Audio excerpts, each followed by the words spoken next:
നിങ്ങൾ ശ്രദ്ധിച്ചിട്ടുണ്ടോ? വെറും 10,000 20,000 രൂപ മാസം ശമ്പളമുള്ളവരും 2-3 കുട്ടികളുമായിട്ട് സന്തോഷമായിട്ട് ജീവിക്കുന്നുണ്ടോ? അതിനാണ് സാമ്പത്തിക അച്ചടക്കം എന്ന് പറയുന്നത്. ഇപ്പൊ എന്റെ അമ്മച്ചി എനിക്ക് നന്നായിട്ട് അറിയാം. കുട്ടിക്കാലത്ത് 1/4 കിലോ വെളിച്ചെണ്ണ ആഴ്ച മേടിക്കുന്നത്. 1/4 കിലോ വെളിച്ചെണ്ണ. എന്നാൽ എല്ലാ കറിക്കും ടേസ്റ്റും ഉണ്ടാവും, വറക്കേണ്ട അടുത്ത് വറക്കും, എല്ലാത്തിനും ഒരു കരുതലുണ്ടാവും. അതായത് ആഴ്ചയിൽ 2 കിലോ അരിയേ ഉണ്ടാവുള്ളൂ. 2 കിലോ അരി ആയിരിക്കും, അത് ഒരു നാഴി കൂടില്ല. അങ്ങനെ വലിയൊരു അച്ചടക്കം അവർക്കുണ്ടായിരുന്നു. എനിക്കൊന്ന് ഇന്നത്തെ തലമുറയ്ക്ക് അത്രയും അച്ചടക്കം ഉണ്ടോന്ന് എനിക്കറിയില്ല. ബീഫ് ഞായറാഴ്ച മാത്രമേ മേടിക്കുന്നത്. 1/2 കിലോ ഇറച്ചിയാണ് വീട്ടിൽ മേടിക്കുന്നത്. ഞായറാഴ്ച പള്ളിയിൽ നിന്ന് അപ്പൻ 1/2 കിലോ ഇറച്ചി മേടിച്ചോണ്ട് വരുമ്പോൾ നമുക്കൊരു സന്തോഷമുണ്ട്. ഏതാ അപ്പൻ ബീഫ് കൂട്ടില്ല, ബാക്കി എല്ലാവരും കഴിക്കും. പക്ഷെ ഈ 1/2 കിലോ ഇറച്ചി ഞാൻ ആർക്കുണ്ട്, ഈ ആരും ബിരുദക്കാരും ചിലപ്പോൾ കാണും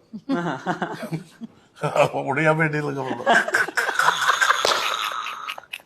അപ്പൊ അമ്മച്ചി എന്താ വെച്ചാൽ ചില ഉരുളക്കിഴങ്ങ് സവോളയും കൂട്ടും, കൂട്ടിയിട്ട് ഒരു പെരളം കറി വെക്കും. നിങ്ങൾക്ക് ആരും പറഞ്ഞ വിശ്വസിക്കില്ല.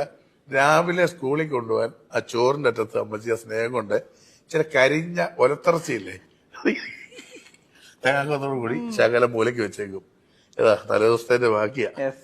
ഇന്നൊക്കെ അങ്ങനെയാണോ? ഇന്നൊക്കെ ഓരോരുത്തർ മേടിക്കും 4-5 കിലോ ഇറച്ചി ഒരാഴ്ച മേടിച്ചിട്ട് അങ്ങ് തിന്നുക. മറ്റേത് കൊതിക്കുന്ന ഒരു കാലമില്ലേ? ഈ കൊതിച്ച് ജീവിച്ചവരെല്ലാം അതിനോടൊരു വില കൽപ്പിക്കും. കൊതിക്കണം നമ്മൾ.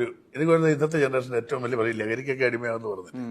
ഇവർക്കൊന്നും കൊതിയില്ല, എല്ലാം കിട്ടിക്കഴിഞ്ഞിട്ട് ഇനി എന്ത് കിട്ടും, ഇനിച്ച പുഴാൻ കിട്ടുമോ അല്ലെ പരാമർ കിട്ടുമോ എന്ന് ചോദിച്ച് നടക്കുന്ന എല്ലാം ഉണ്ടേ.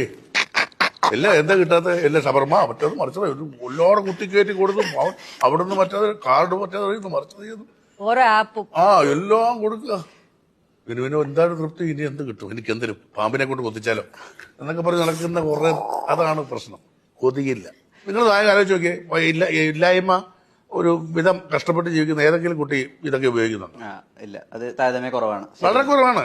അവർ സ്ട്രഗിൾ ചെയ്യണം, അവരുടെ അപ്പന്റെ അമ്മയുടെ വിഷമം കണ്ടവൻ ജീവിക്കുക. മറ്റേത് എല്ലാമായി. അപ്പം പാവം ഗൾഫിൽ കഷ്ടപ്പെട്ട് കാശ് അയച്ചു കൊടുക്കുന്നു, അമ്മയ്ക്ക് ഇവിടെ ജോലി ഉണ്ടാവും, അതും കിട്ടുന്നു. എന്നിട്ട് ഇവന്റെ മൊബൈലിൽ കൊണ്ട് എന്തൊക്കെയോ ചെയ്യുന്നു.